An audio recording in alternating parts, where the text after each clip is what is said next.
আজকে তোমাদের সাথে দারুণ একটা স্ন্যাক্সের রেসিপি শেয়ার করব। খেতে হবে একদম মুচমুচে আর টেস্টি, সস দিয়ে খেতে জমে যাবে। ঘরে এই সবজি থাকলেই ঝটপট বানিয়ে নিতে পারবেন এই স্ন্যাক্সটি। এই স্ন্যাক্সটিকে আপনারা কুরকুরে ভেন্ডিও বলতে পারেন বা ভেন্ডির পকোড়াও বলতে পারেন। তো চলুন দেখে নিই। নমস্কার বন্ধুরা, ওয়েলকাম টু প্রিয়ার রান্নাঘর। নতুন একটা রেসিপি দেখার জন্য সবাইকে স্বাগত। আজকে তোমাদের সাথে শেয়ার করব ভেন্ডির পকোড়া। তো চলুন দেখে নিই। এখানে আমি 200 গ্রাম ভেন্ডি নিয়েছি। ভেন্ডিটাকে এবার একটি পাত্রে নিয়ে জল দিয়ে ভালো করে ধুয়ে নেব। সবজির গায়ে অনেক নোংরা থাকে, বালি থাকতে পারে, তার জন্য 2-3 বার একটু জল পাল্টে পাল্টে ভালো করে ধুয়ে নিচ্ছি।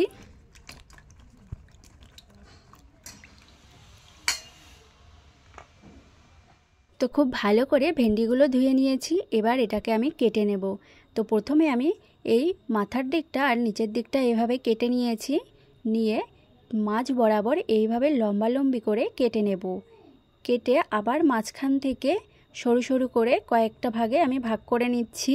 যতটা সরু করে কাটতে পারবেন তত কিন্তু এগুলো খেতে একদম ক্রিস্পি হবে। তো দেখুন সরু সরু করে কেটে নিয়েছি। এবার এই মাঝের অংশটাকে ছুরি দিয়ে আমি এইভাবে কেটে পরিষ্কার করে নিচ্ছি। এইভাবে সবগুলো ভেন্ডি বা ঢ্যাঁড়স আমি কেটে পরিষ্কার করে নিচ্ছি। ভেন্ডিগুলো কাটা হয়ে গেলে এবার এর মধ্যে দিয়ে দিচ্ছি 2 চামচ চালের গুঁড়ো। এই চালের গুঁড়োটা দিলে পকোড়াটা একদম ক্রিস্পি হবে খেতে। এবার চালের গুঁড়োটা দিয়ে শুকনোই এইভাবে মেখে নেব। এখন কিন্তু কোনো জল দেব না। এবার এর মধ্যে দিয়ে দিচ্ছি আমি 2 চামচ বেসন, দিয়ে দিচ্ছি কিছুটা হলুদ গুঁড়ো, আর ঝালের জন্য দিয়ে দিচ্ছি 1/2 চামচ লঙ্কা গুঁড়ো, আর দিয়ে দিচ্ছি ধনে গুঁড়ো, আর কিছুটা চাট মশলা দিয়ে দিচ্ছি, আর দিচ্ছি পরিমাণ মতো লবণ। এবার সবগুলো শুকনো উপকরণ দিয়ে আমি একটু মেখে নিচ্ছি।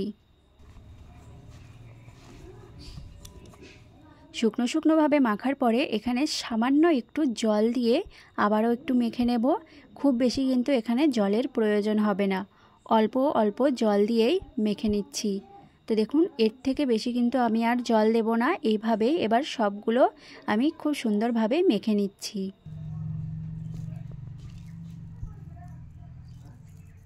এইদিকে আমি তেলটা গরম হতে দিয়ে দিয়েছি, আর তেলটা গরম হয়ে গেলে ভেন্ডিগুলো আমি তেলের মধ্যে দিয়ে দিচ্ছি। এবার এগুলোকে এভাবে একটু নাড়াচাড়া করে কিছুক্ষণ পর পর উল্টে পাল্টে দিয়ে একটু ক্রিস্পি করে ভেজে নেব। তো দেখুন এখানে কিন্তু ভেন্ডির পকোড়াগুলো সুন্দরভাবে ভাজা হয়ে গেছে, আর সুন্দর একটা কালারও চলে এসছে। এবার এগুলো আমি ভালো করে তেল ঝরিয়ে তুলে নিচ্ছি। এবার বাকি পকোড়াগুলো ঠিক একইভাবেই ভেজে নিচ্ছি। ঘরে থাকা মাত্র এই একটি সবজি দিয়েই এত সুন্দর পকোড়াগুলো ভেজে নিতে পারবেন। খেতেও কিন্তু দারুণ লাগবে আর একটু ভিন্ন স্বাদের। তো এগুলো সুন্দর মুচমুচে করে ভেজে তুলে নিচ্ছি। তো দেখুন সবগুলো পকোড়া কতটা সুন্দরভাবে রেডি করে নিয়েছি, আর এই পকোড়াগুলো কতটা ক্রিস্পি হয় দেখুন।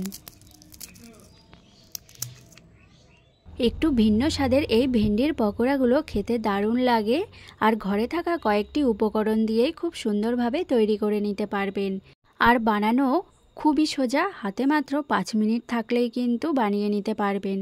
তো আজকের এই ভিডিওটি যদি ভালো লেগে থাকে চ্যানেলটি প্লিজ সাবস্ক্রাইব করে দেবেন, আর লাইক কমেন্ট শেয়ার করে দিয়ে পাশে থাকবেন।